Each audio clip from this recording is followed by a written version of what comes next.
Ito po ang magiging topic natin for today. BBM, ituturo ni Franco Mabanta, kaya hinuli? Ay, nako, ang init po ng balita ngayon. Nabalitaan nyo itong CEO ng PGMN, no, na si Franco Mabanta. Ay, nako, nahuli. At ano ang kwento sa likod nito? Pero bago po natin simulan, tanungin ko po kayo, ha?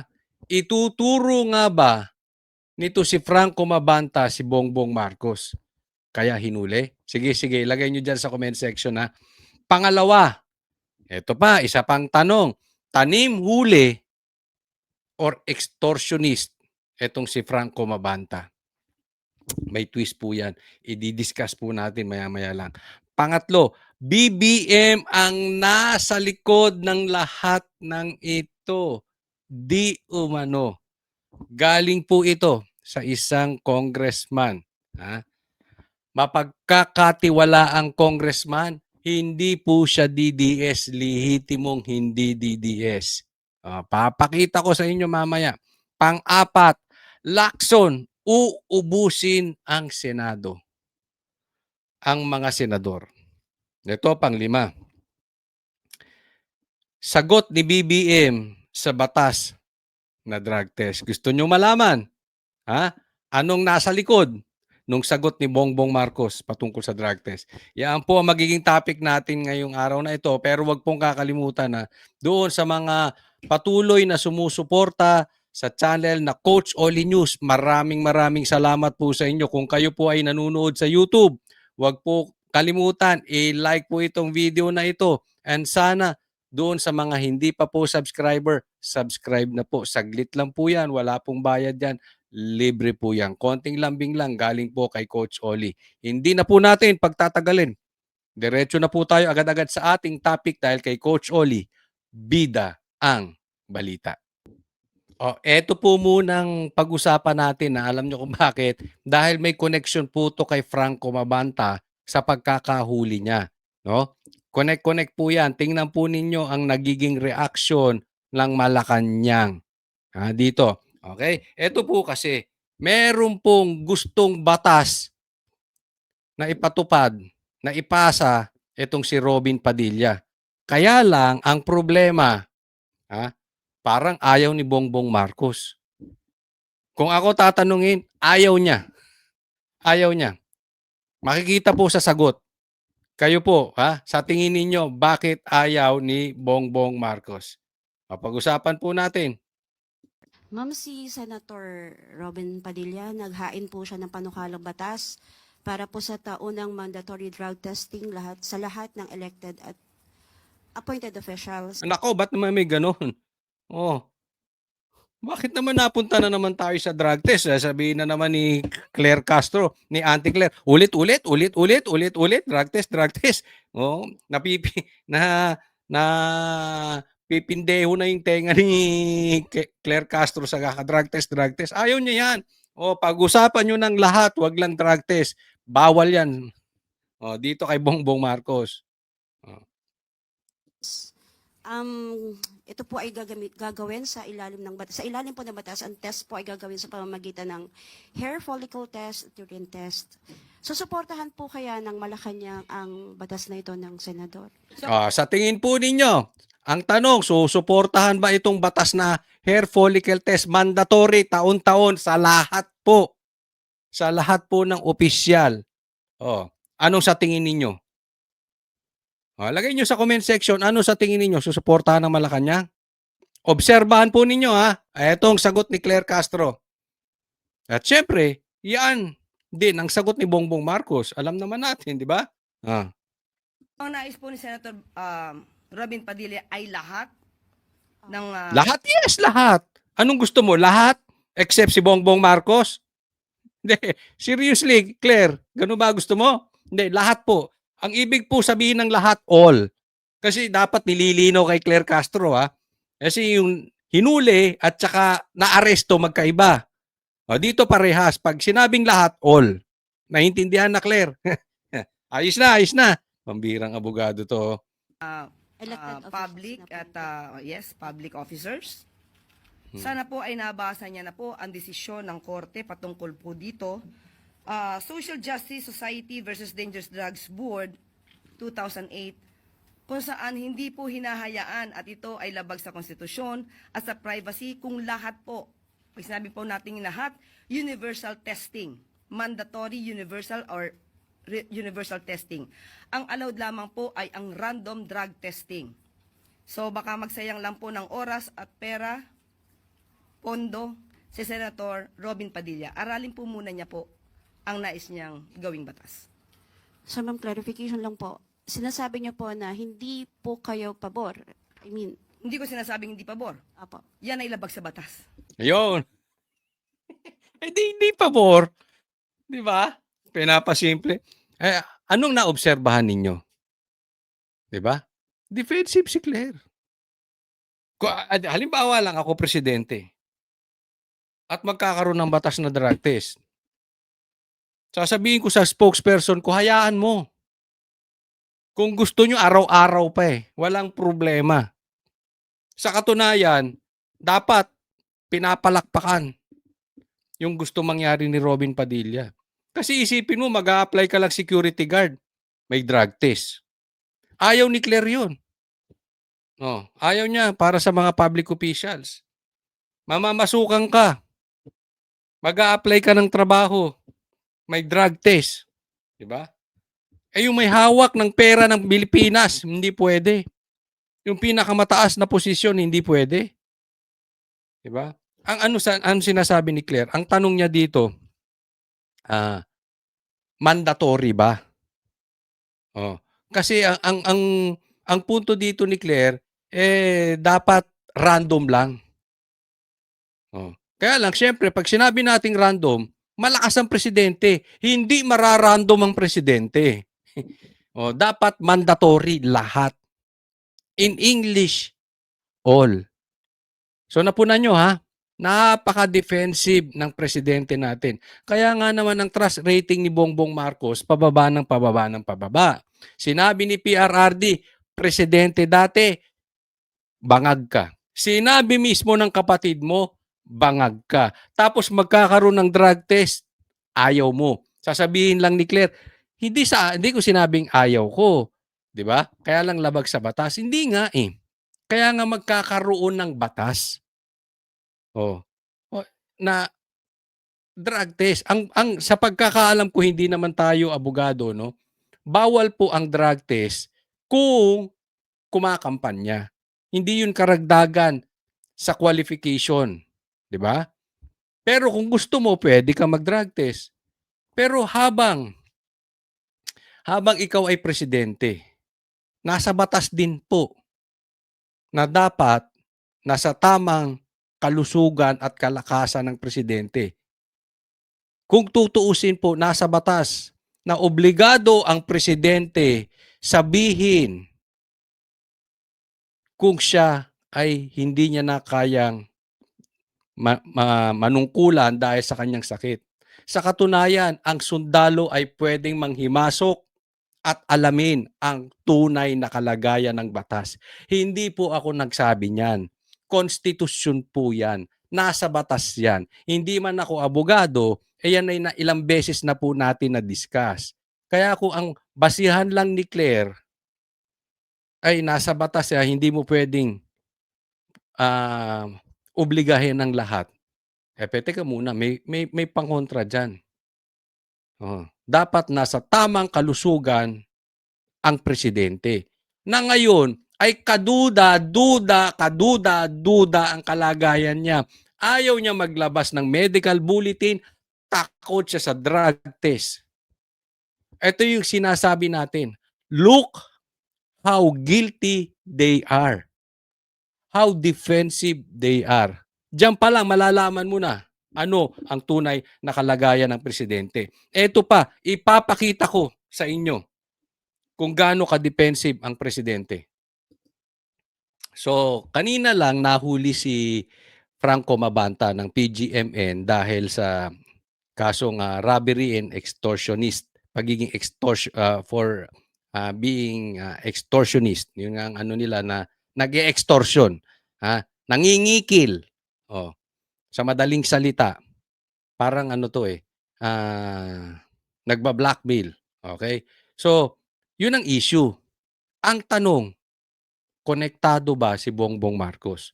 Dahil alam naman natin, malapit itong si Bongbong Marcos, kay, ah, dito kay Franco Mabanta. Sa katunayan, naglalabasan na po ang mga videos and pictures sa Facebook na sila ay talagang malapit, na nag-birthday nga itong si Franco Mabanta, 'di ba? Oh, doon mismo sa bahay ni Bongbong Marcos, 'di ba? Pero tingnan po ninyo ang reaksyon. Dahil dito makikita natin kung ano ba talaga ang nasa likod. Ano ba talaga ang kuwento sa likod nitong pagkakahuli kay Franco. Pag-usapan po natin. Kung ano po ang relasyon niya sa mga Duterte.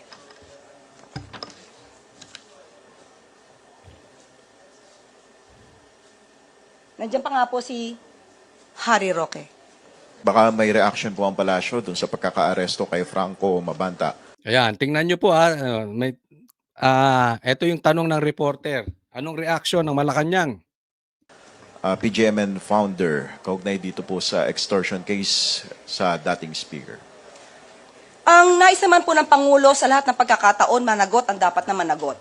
Kung mayroon po silang dapat na panagutan, kung mayroon po silang ginawang krimen, dapat lamang po nilang itong panagutan. Pero definitely, kailangan po ng due process sa lahat. Ayan, sangayon ako dyan.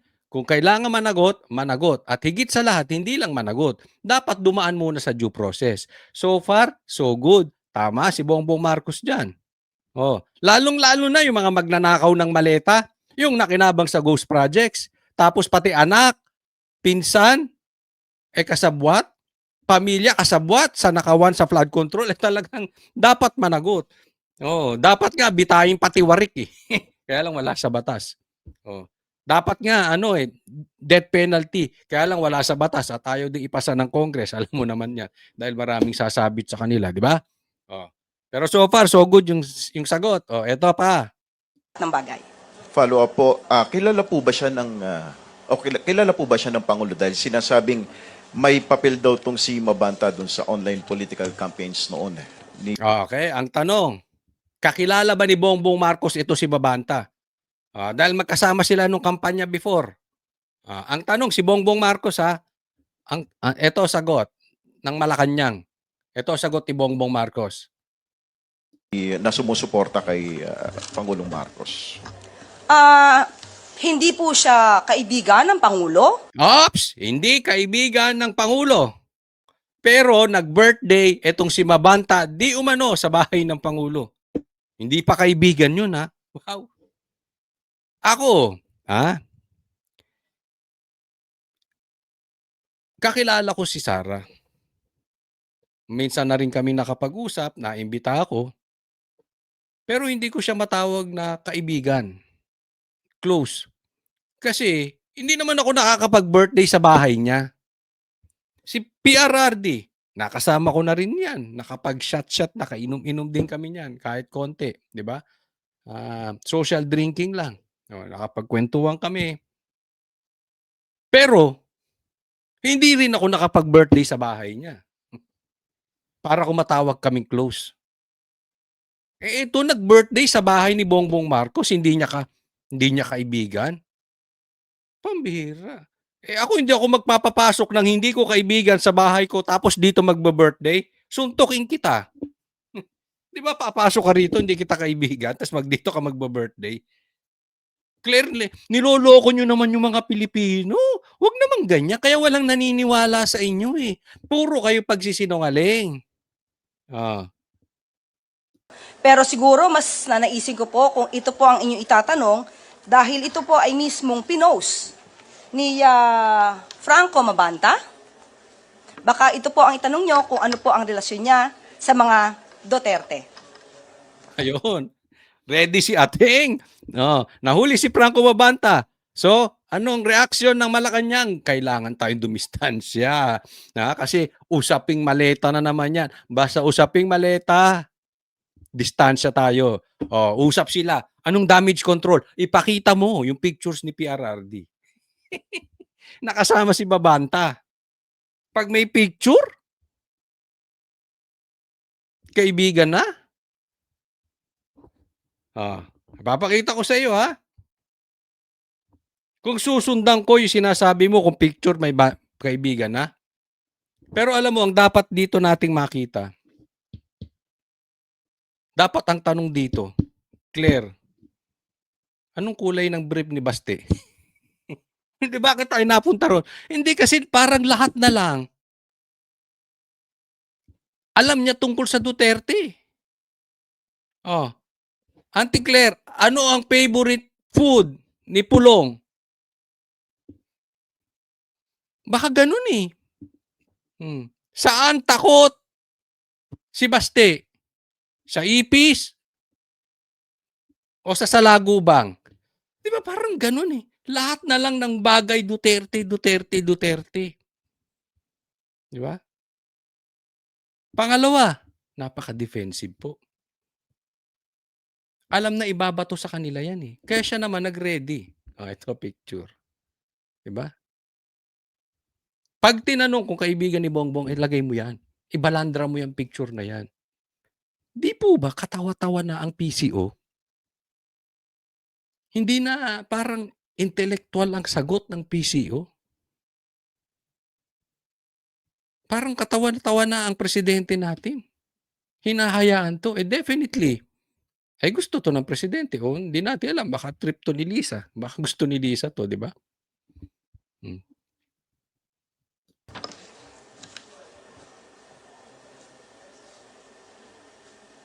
Nandiyan pa nga po si Harry Roque. Hindi kaibigan din ni Roque. Buti na lang hindi ko kakilala yan. Buti na lang hindi ko nakaka-text yan. Buti hindi ko nakaka-message siya. Buti hindi pa kami nagkita niyan. Baka mami may maglabasan ng kasama ko siya. No? Di ba, balay mo sa rally. Andun pala siya. But in short, hindi ko kakilala yan. Hindi ko nakakausap. Hindi kami na-introduce. Wala akong message sa kanya. Di ba? Kasi lahat na lang, pati si Rocky, dinali. Quick follow-up sa inyo pong pagkakaalam, Yusek, ano po ang relasyon po kaya ni Mabanta sa mga Duterte? Ay, kayo po ang magtanong sa kanya. Lalong-lalo na po, marami naman po yata siyang na-feature sa kanya mga articles na halos ay kumakalaban sa administrasyon. Yun. Baka So, madaling salita, ang style, ang damage control ng Malacanang, ang damage control ni Bongbong Marcos, distansya kay Mabanta. Distansya. At ituro ang Duterte. Pero, eto, ipapakita ko po sa inyo. Tingnan po ninyo. At kayo ang humusga, ha? Sige, isa-isa lang. Eto.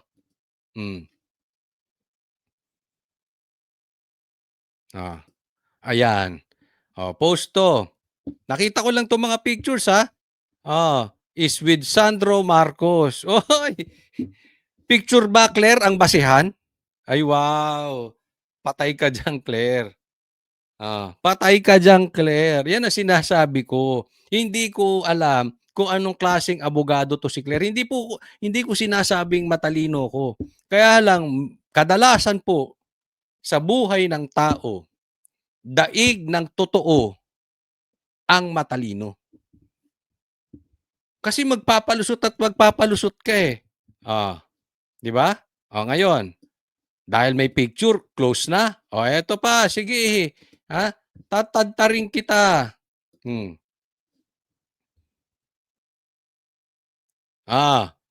Ayan, si Bongbong at kasama si Enrile. Nako, daming sasabit dito. Anak ng... Ay, nako. Eto pa. Pictures ka mo.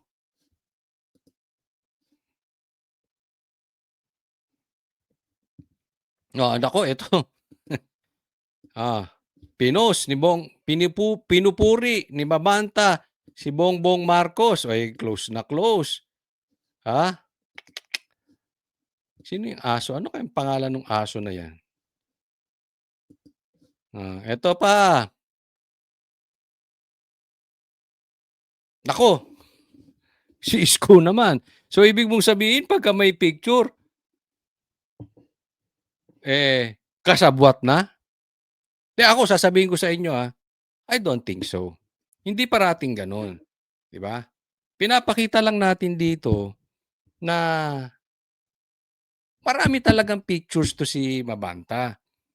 Diba? So, Bongbong Marcos, kaibigan mo na ngayon si Isko. So, ibig mo bang sabihin, kasabwat din si Isko? Kung ako tatanungin, I don't think so. Eto pa.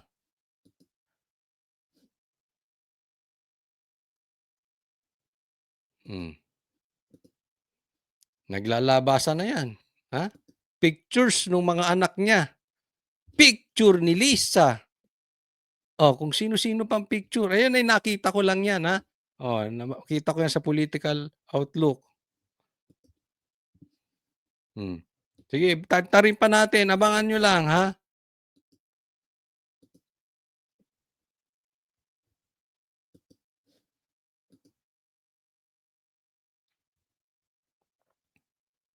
Eto. Ang daming kasama. Ha? Kasama rin si Bongbong Marcos. Di ba?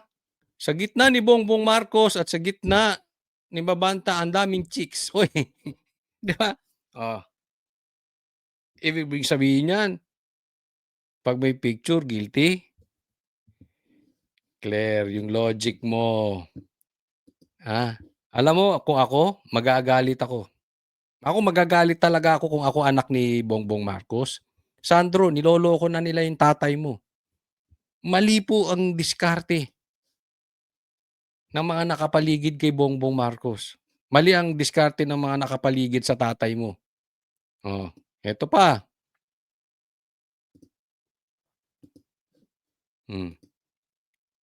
Ayan. Napakita ko na ata to. Franco Mabanta. In London. Nako. Happy birthday sa'yo, bro, Sandro Marcos. Close. Magkasama sa... ako, hindi kita sasamahan sa London kung hindi kita trip. Tsaka tawag sa'yo, bro.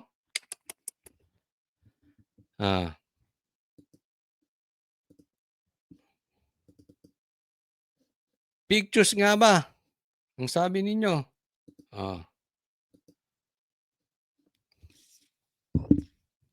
Ito naman, si Pacquiao. Ibig bang sabihin, guilty si Pacquiao? Not necessarily. Hindi sa pinagtatanggol ko itong mga taong to, ha? Pero ang punto rito, huwag niyong i-connect sa Duterte. At hindi porket may picture, guilty na. Eto, pag-usapan natin, ano nga ba ang dahilan bakit nahuli?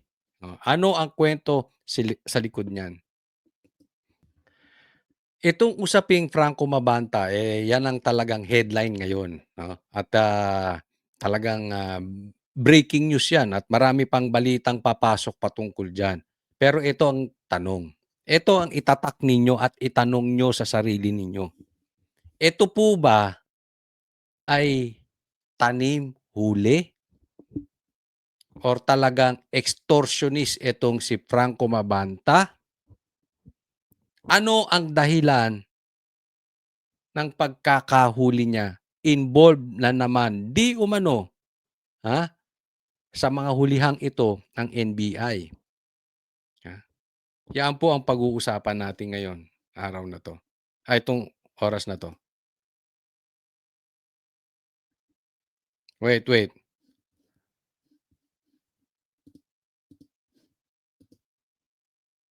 Lamang daw, yan po ginigit ngayon ng vlogger-influencer at content creating platform founder na si Franco Mabanta matapos ang arestuin ng NBI sa Pasig. Kaugnayan ng umano'y mali-maletang perang tinanggap ng kanyang grupo para umano hindi ikanta si dating House Speaker Martin Romualdez. Nasa frontline. Ang balitang yan si Gio Robles. Mali-maletang perang may kabuang halagang 75 million pesos ang nakalatag sa mesang ito. Mali-maletang pera. Okay, tuloy. Ito ang marked money na kunwari ay paunang bayad ng kampo ni dating House Speaker Martin Romualdez sa 5 lalaki na nangikil umano sa kanya. Sa isang exclusive subdivision sa Pasig, nakipagkita kagabi ang grupo sa nagpakilalang tauhan ni Romualdez. Pagkakuha ng marked money, dito na nagpakilala ang kanilang ka-meet up na ahente pala ng NBI.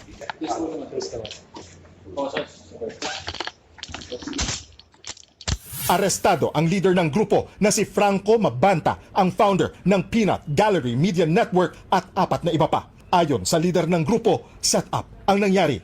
Yeah, it's not true. It's not true. That's it. So hindi kayo nag-extort No. 300 million pesos? No, definitely not. How can we extort when they were the ones who came to us? Okay, so yun ang tanong dyan. Okay, set up lang daw ito at paano sila mag-e-extort? No? Paano siya naging extortionist kung ang lumapit po ay NBI? 'Di ba?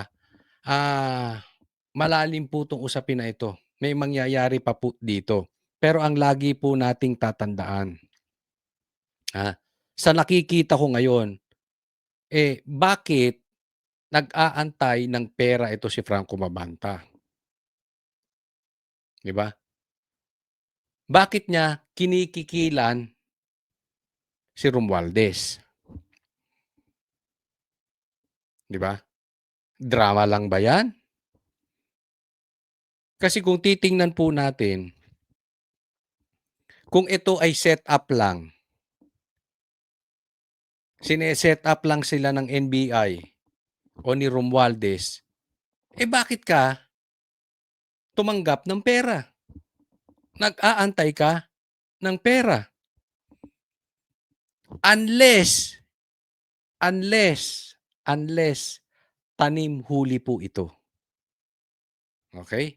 Hindi ko sinasabing mali ang NBI dito. Pero ang sinasabi ko lang po sa inyo, maraming anggulo ito. Posibleng, hindi po natin alam, hindi ko sinasabing si Matibag, hindi ko rin sinasabing yung mga kasama niyang NBI dahil napakamaraming matitinong NBI. But definitely, hindi perpekto yan. Siyempre, meron din may kalokohan dyan sa loob. Parang pulis, meron din may kalokohan dyan, may mga matitino. Parang doktor, abogado, vloggers, lahat po, politiko, may malinis, merong ano. Pero usong-uso po ngayon, yung tanim huli. Kunwari hinuli, pero hindi naman. Di ba? Pwede rin. Halimbawa, hindi naman niya talaga plano manghingi. Pero sinet up siya. O bibigyan na lang kita ng pera. Diba? Kaibigan naman tayo. Kapatid ko naman, ay pinsang ko naman yung kaibigan mo. Huwag ka na lang maglabas ng mga videos ko. Pwedeng nagkusa siya.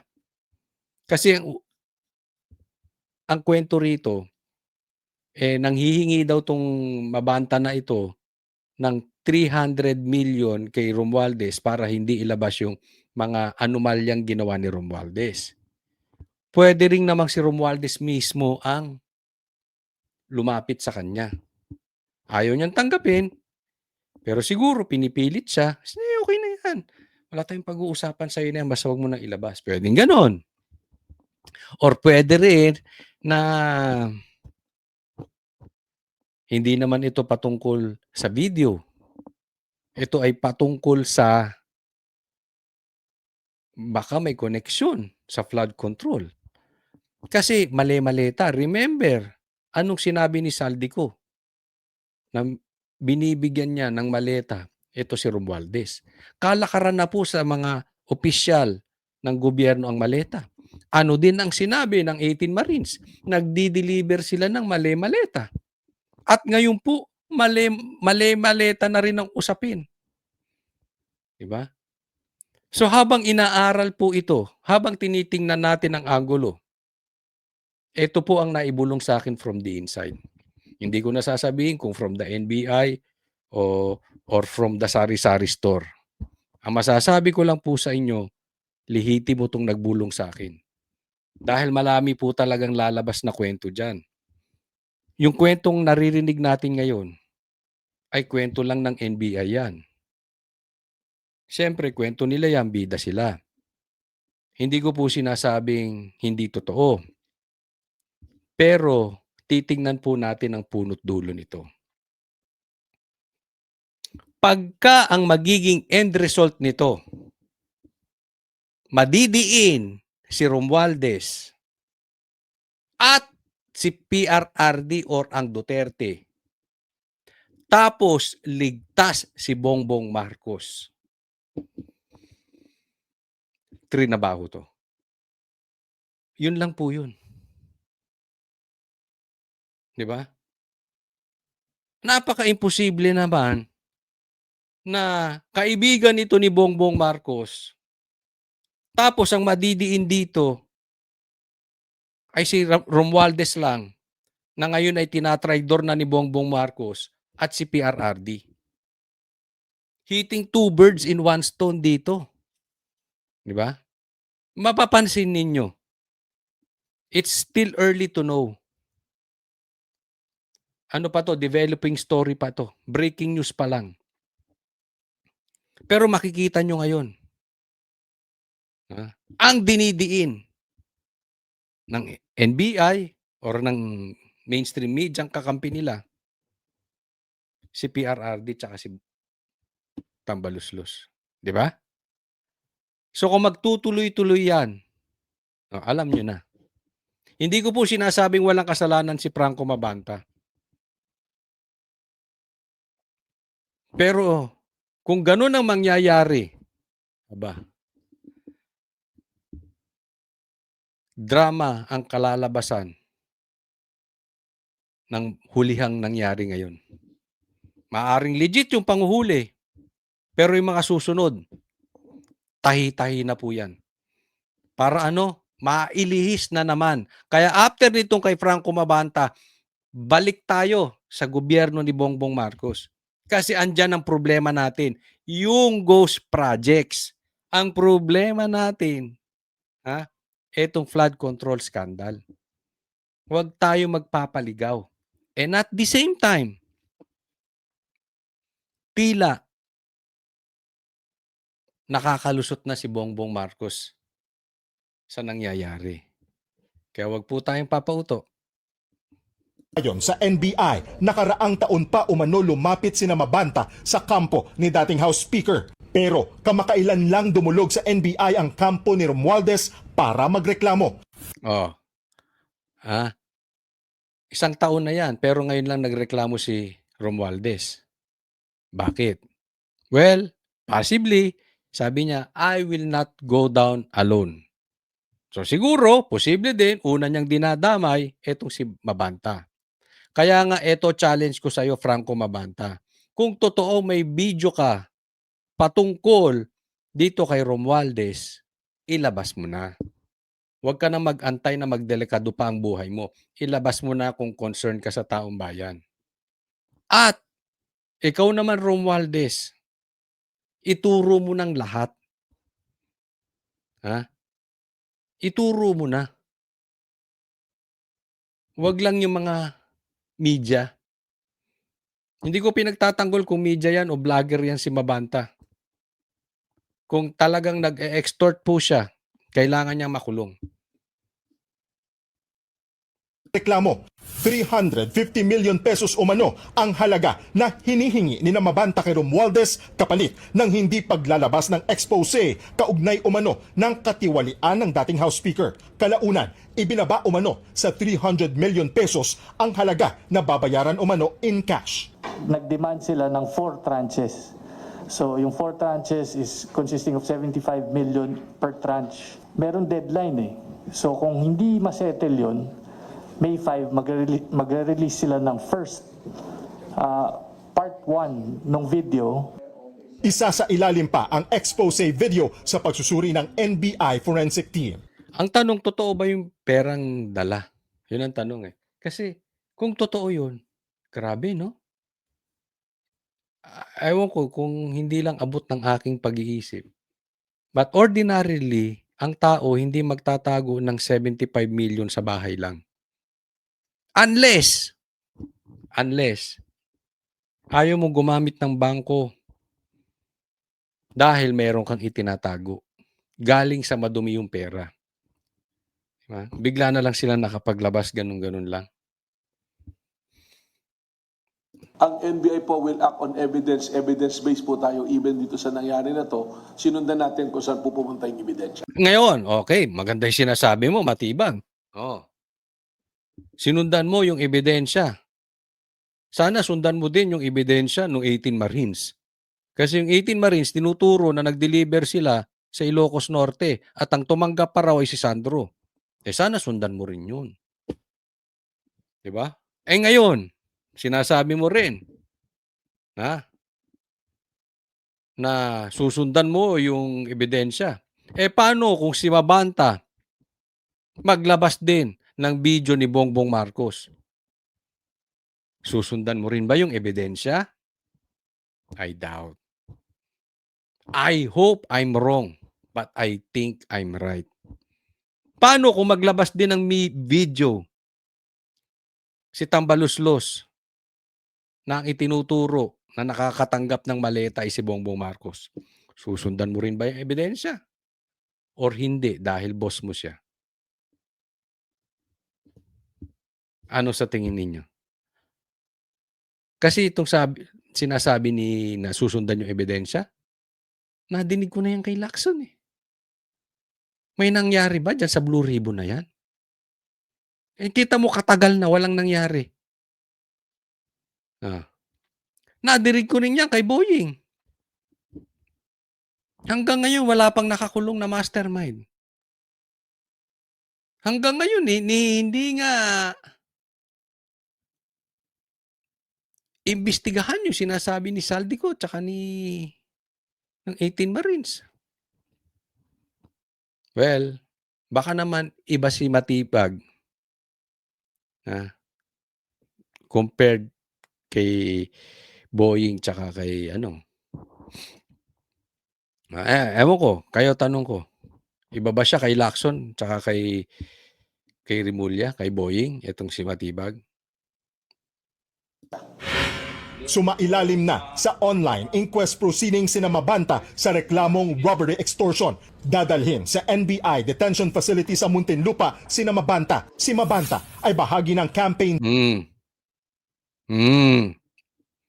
Sino kausap niya? Si PRRD? O si Baste? Diyan sa picture. Claire. Ay baka si Kitty yan. Team ni Pangulong Bongbong Marcos noong 2022 presidential elections. Kilala rin siyang taga-suporta ni dating Pangulong Rodrigo Ayan, si PRRD yan. Duterte. May libo-libong followers. Ay, si Lisa yan? Si Lisa ba yan o si Kay? Si Lisa yan. Si Lisa, di ba? Sa social media si Mabanta kung saan madalas siyang mag-post ng mga komentaryo sa politika at iba pang national issue. Ayon sa NBI, hindi nila pinag-iinita ng mga kritiko ng gobyerno. Huwag raw haluan ng politika ang operasyon ng NBI. Kung may mga personality na tumitira reputational attacks to gain money, to gain position, dapat yun yung managot. Tama naman. Ako, I agree sa iyo dyan, Matibag. Pagka nanghihingi ng pera, kunwari, katulad niya, kung totoo yung sinasabi nyo na, hindi ko ilalabas ang video, bigyan mo akong pera. Dapat talagang ikulong yan. I agree with you.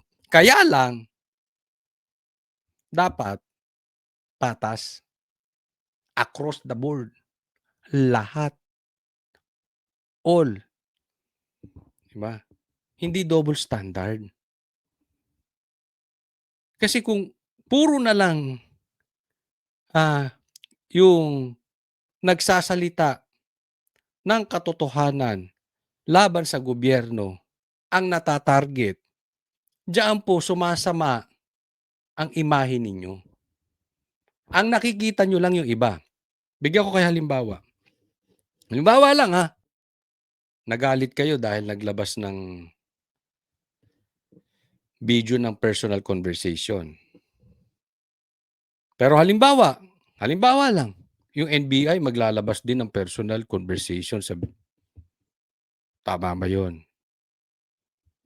Dapat pag mali, mali. Diba? Dapat lahat. Bakit? Ang dami rin na may make news kay BP Sara. May inasikaso ba kayo? 'Di ba? Pati nga yung asawa ni BP Sara, fake news. Hindi lang patungkol ito sa bank accounts ha. Pati sa personal na buhay, personal not bank accounts, not BIR. Personal na buhay ng asawa ni BP Sara, fake news. Gumagalaw ba kayo? Sa atin lang naman patas. 'Di ba? Tama 'yan. Hulihin niyo yung mga ganyan. Tsaka sana pag alam niyo na mali, halimbawa nakalagay not bailable pero alam naman niyo since abogado kayo na bailable. Mag-isip naman kayo. Yun lang. Hindi porket nakalagay doon not bailable susundin niyo kahit alam niyong mali. Paano pag nakalagay doon sa warrant of arrest? Tumalong ka sa building, tapos makikita mo dyan, yung aarestuhin mo, tatalong ka. In-exaggerate ko lang. Pero nagigets nyo? Abogado naman kayo, alam nyo eh. Paano pag kami nakalagay doon sa dokumento, illegal, gagawin nyo pa rin? Abogado kayo, alam nyo eh. Diba? So sana patas lang tayo. Walang problema kung mali. Nagkakaroon ng problema. Kaya sinasabing tinatarget ang media o ang social media. Kasi applicable lang doon sa mga nagsasalita sa gobyerno. Pero pag magsalita sila laban kay Sara, sige lang, go. Kahit fake news, sige, go. Tapos maglalabas ng warrant the night before.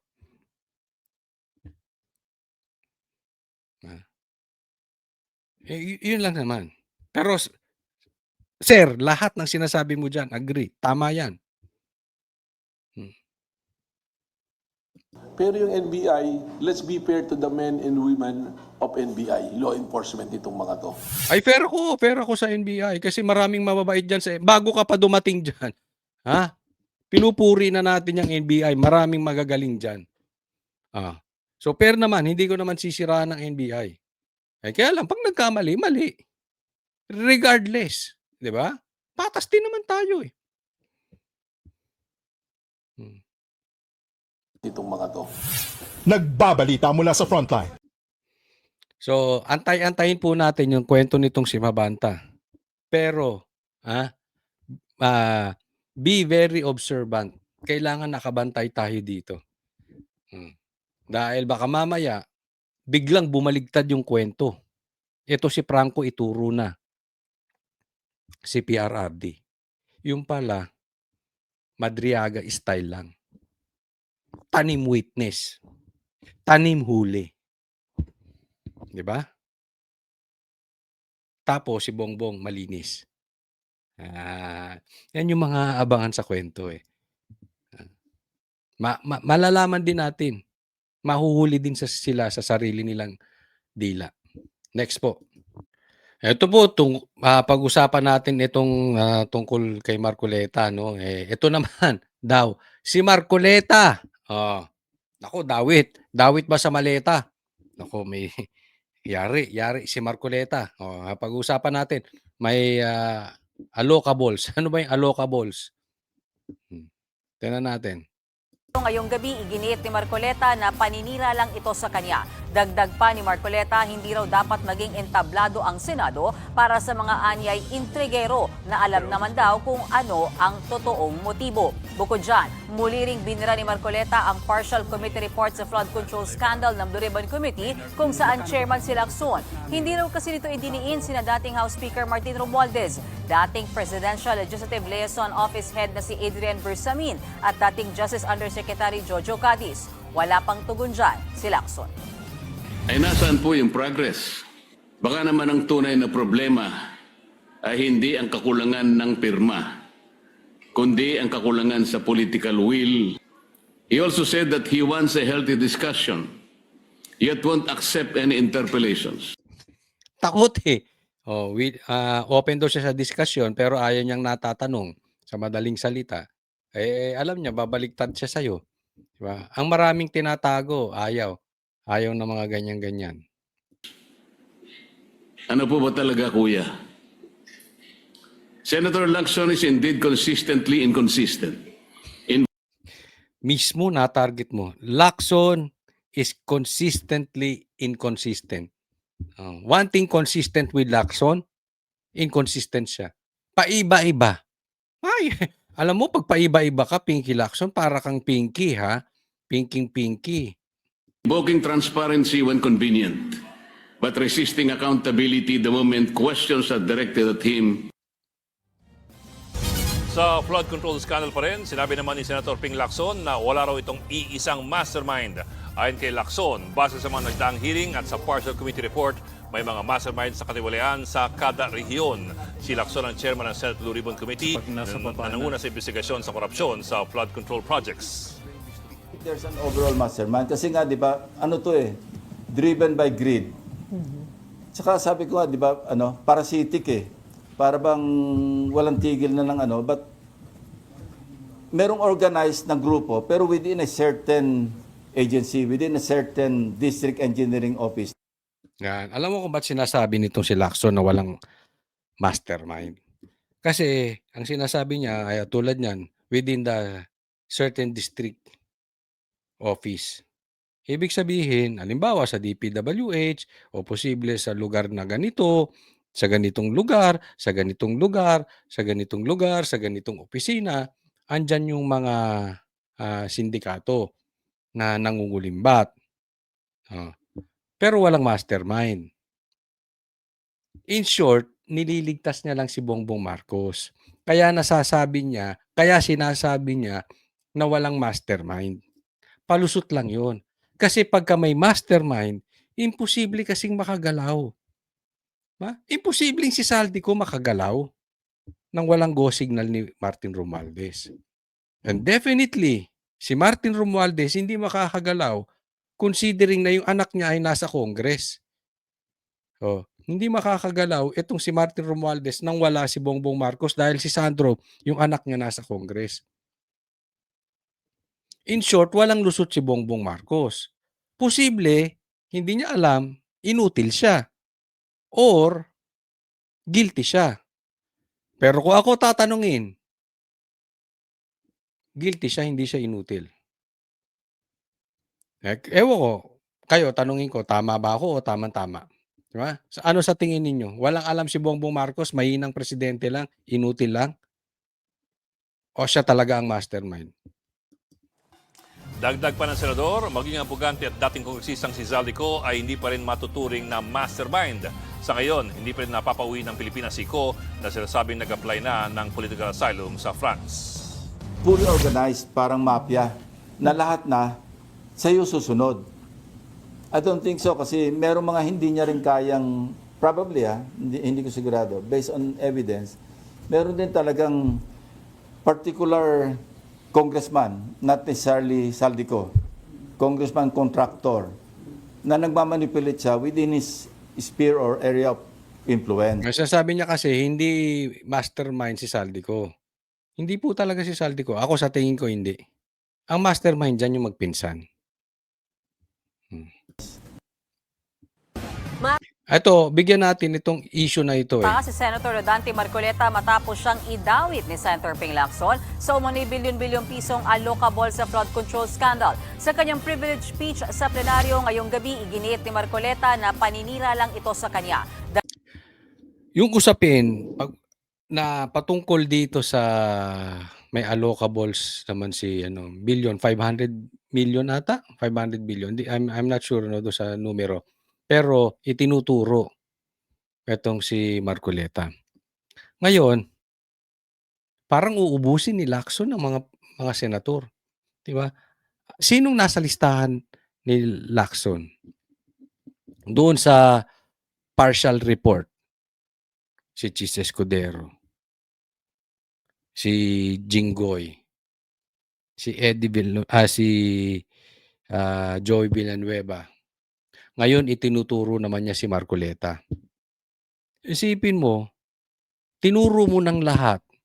Kulang na lang ubusin mo ang mga senador. Pero yung mga congressman hindi mo maituro. Ni hindi mo nga maipatawag. Ni hindi mo nga mabanggit. Nakasabwat. Etong si Romualdez. Na itinuturo ng 18 Marines na ang mastermind na hinahatiran nila ng maleta ay si Romualdez tsaka si Bongbong Marcos. Hindi po sa pinagtatanggol ko itong mga senador but definitely effective po kasi kung ang iyong binabanatan ay mga senador, effective for diversion. Kaya ako ito'y aking opinion lang. Hindi ako naniniwala na involved dito sila Chis Escudero, Jinggoy, Eddie Villanueva, kahit si Bong Revilla. Si Marcoleta rin hindi. Ito ay personal kong opinion Kung merong mang silang pagkukulang, siguro naregaluhan sila. Pero I don't think na talagang sila ay tumatanggap ng mali-maleta o na consistent basis. Baka nakasama lang sa kanilang kampanya. Yan, posible yan. Posibleng nag-contribute. That I don't know, okay? Pero ang punto rito, bakit ko nasasabi yan? Dahil kitang-kita naman sa nangyayari sa Pilipinas. Sino po ang nakakulong? Na alam naman nating inosente, si PRRD. Si Pastor Kibuloy, na wala namang kinalaman sa politika. Nagkataon lang na kaibigan siya ni PRRD. Nagkataon lang. At ako ay naniniwalang alam nyo to. Na ang SMNI ay may paninindigan. Isa sa pagkakatiwalaan nyo. Parang dalawang mainstream media na lang ang talagang maayos. Diba? Sila yung inaano. Ngayon naman, ang bago, si Marcoleta. Dahil ba sinisiwalat yung boss ni Lacson? Kaya hindi ko pinapapirmahan yung partial report. Tamang hindi naman pirmahan yung kasi nga kulang. Ayaw mong patawag yung Marines. Ayaw mong patawag si Chavit. Ayaw mong patawag si Martin Romualdez. Ang dami mong ayaw ipatawag. Kulang-kulang yung investigasyon patungkol dyan sa ghost projects.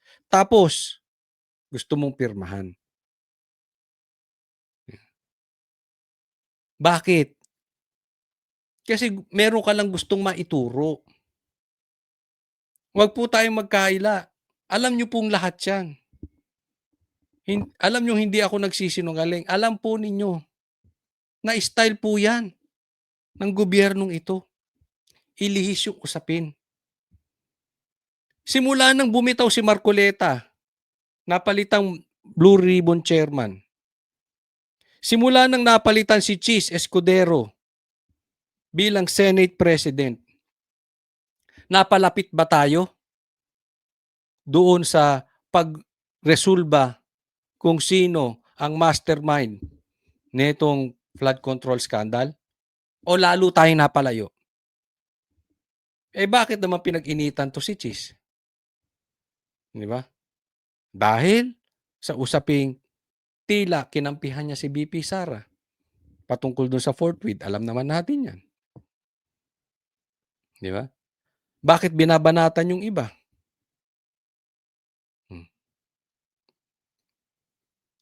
Sila Jinggoy. Kasi alam natin, boboto yan. Laban sa conviction sa impeachment. Sila Villanueva. Alam natin yan. Si Bong Revilla din. Bakit pinag-iinitan? Kalaban sa politika sa Cavite. Para meron silang maiturong sikat. Malilihis. Lahat ng nangyayaring ito, pansin nyo, palayo tayo kay Romualdez saka kay Bongbong Marcos. Yang ginagawa ni Lacson at ni Tito Soto, palapit ba tayo sa mga mastermind o palayo? Kayo na humusga. Kasi lahat ng sinasabi ko rito, palpak. Lahat ng sinasabi ko, mali. Kung naririsulba sa totoong buhay, itong ghost projects. Pero kung hindi, lalo tayong lumalabot palayo ng palayo. Tama ako, mali itong sila Lacson. Hindi po sa nagmamagaling tayo. Pero kita nyo naman sa nangyayari sa paligid eh. Si Chabit na lang, hindi ipatawag eh. Diba? Willing siyang pumunta dyan. Eto, isa pa, may papakita ko sa inyo. Patunay na nagsasabi si Bongbong Marcos ang may pakana ng lahat ng ito. Reliable person. Hindi po siya Duterte. Sa katunayan, galit siya sa Duterte. Kinalaban niya si Duterte. And yet, lahat ng ito, pakana ni Bongbong Marcos. Tingnan po ninyo. Okay, tingnan po natin ito ha. Itong sinabi nitong si Erice, Kong Erice, at na-interview din namin siya, no? Ng lahat ng nangyayari ngayon dito, nakababalaghan sa gobyerno ni Bongbong Marcos, pakana niya. Pakinggan po natin. My opponent in the last elections, the 2025 elections, publicly admitted that she signed the impeachment of BP Sara Duterte in aid of allocation. Yun. Dahil yung mismong nangunguna sa impeachment process ang siyang may hawak ng bilyong-bilyong pondo na nawala, nadala sa mga alokasyon na nadala sa mga flood control at anomalous projects. With due respect to the members of the Justice Committee, I cannot in conscience agree that this Congress has the moral ascendancy to claim that the impeachment process is genuinely in pursuit of our constitutional mandate to uphold accountability.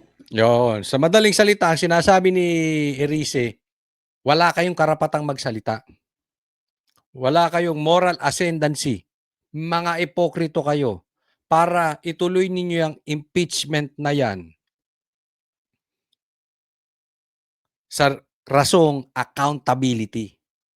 Kung hindi, pamumulitika lang yan. Wala kayong karapatan. Bakit? Yun yung sinasabi niya eh. Yung nakaraang impeachment, sinabi ito ni Chanco. At ngayon din yan ang sinasabi din ni Erice. Pumirma sila for the impeachment, hindi in aid of legislation. Hindi para makagawa ng batas. In aid of allocation. Kasi ginagawang panakot. Pagka hindi ka pumirma, hindi ka mabibigyan ng pangsustento mo sa iyong distrito. Diba? So, tinatakot. Ang sa akin naman ito, anong klase kang congressman kung duwag ka? Tama po ba o tamang-tama? Kaya si Hodang wala kang maibigay sa distrito mo, mapagawa sa distrito mo dahil sumusunod ka sa tama. Dapat manindigan ka ron. Hindi ka himod puwet. Ang pangit po ng hihimod ka ng puwet para lang may maisustento ka doon sa iyong distrito. Mali po yun. Dapat manindigan ka. Tas manindigan ka, tapos isiwalat mo, "Ba't teka muna, ba't hindi kami nabibigyan?" Dapat 'di ba? Kaya ka nga nahalal, eh. Dahil ikaw ang leader. Anong klase kang leader kung duwag ka? Why? Number one, the process beginning the 19th Congress is already tainted.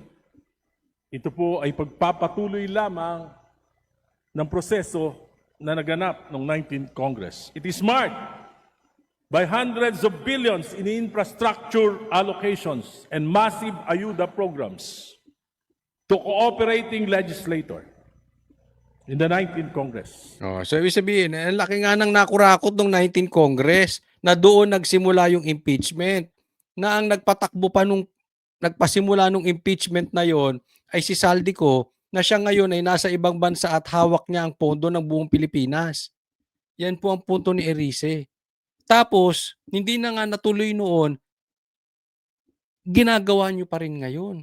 Na alam nyo namang mali.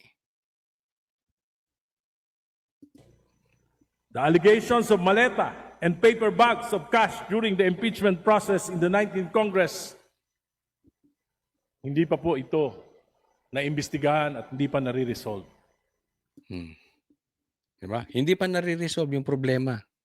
In short, sa ghost projects, sa flood control scandal, hindi pa nare-resolve. And yet, here you are. Kayo ang kumakalampag sa impeachment ni Bibi Sara. Tingnan po ninyo, ang laki ng problema natin sa presyo ng bilihin. Presyo ng gasolina. Ang laki po ng nakawan noong 19th Congress na nagtutuloy ngayong 20th Congress. Ang laki ng problema natin sa korupsyon. Anong inaatupag? Impeachment. Alam nyo, masakit man tanggapin pero ito ang katotohanan.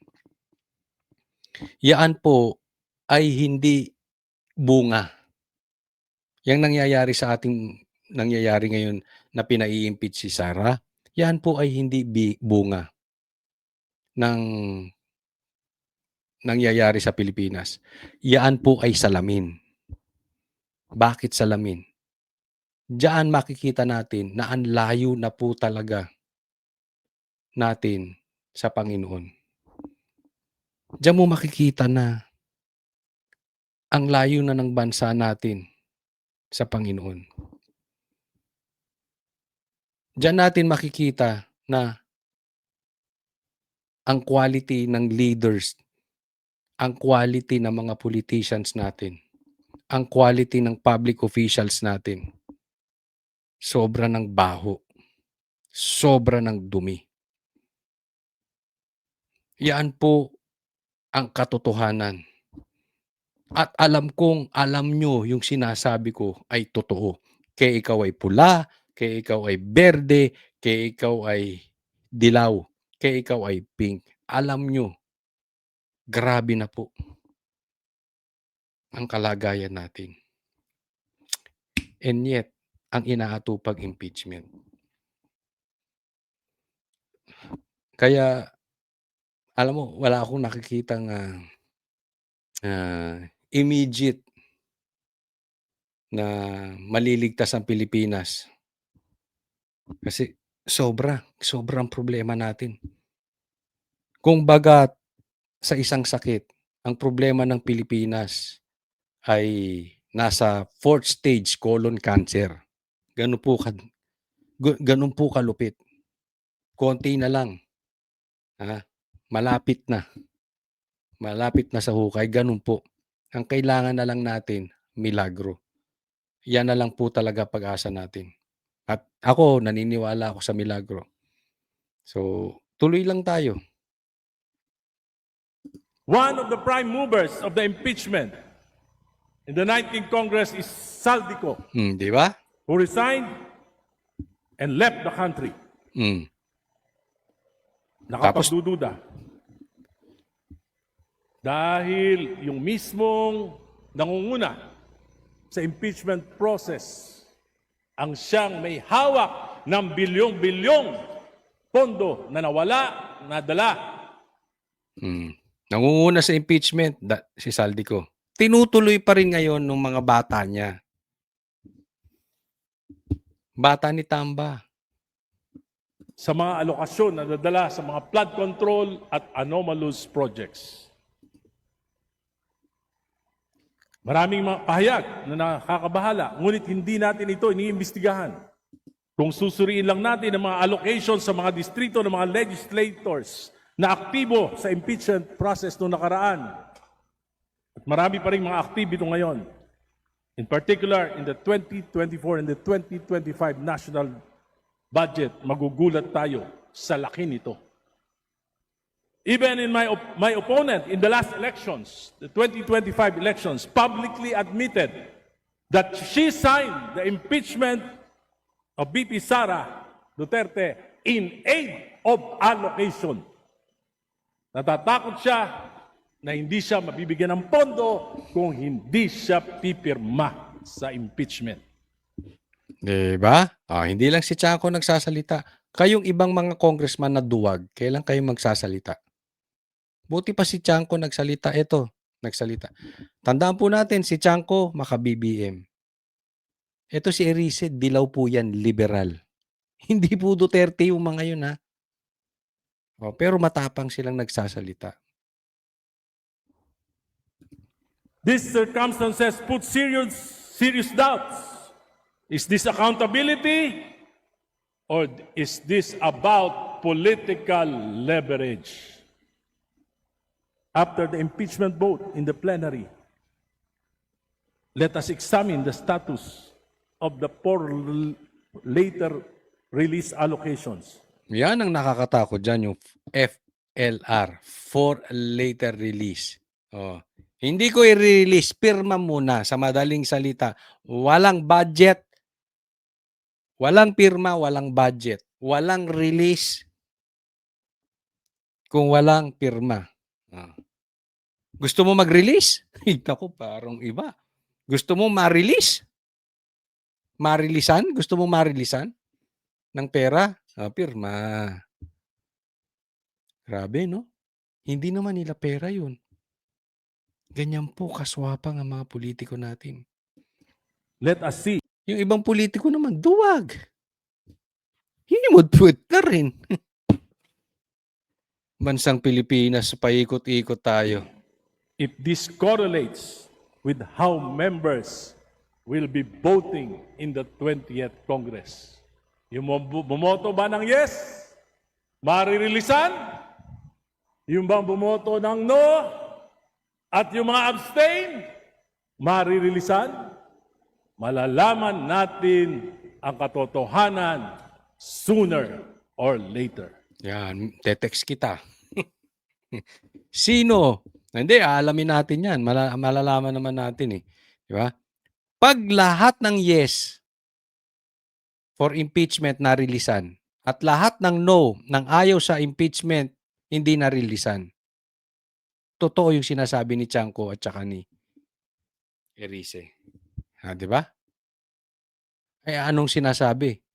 Ang nananakot dyan ngayon, si Sandro. Diba, kaduduwag ninyo? Kaduduwag ninyong mga tao.